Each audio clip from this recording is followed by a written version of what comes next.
Hello guys, good morning. Ito nga pala yung inaayos naming truck. Dati to walang sidings. Ngayon meron na siyang sidings, nagawa na. Tapos naglulo ko yung mga preno. Kaya pinahinang ko na rin yung mga copper tube nya. At ayan nga, tinesting ko kanina, okay naman na. Ayan, yung mga pinagbaklasan ko.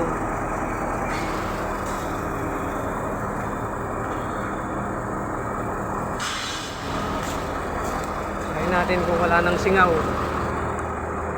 Okay. Oh. Ay loob.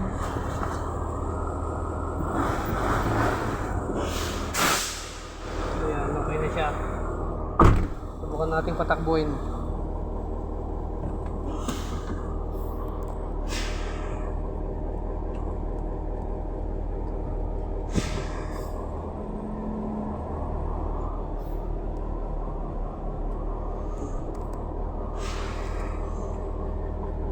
Reverse.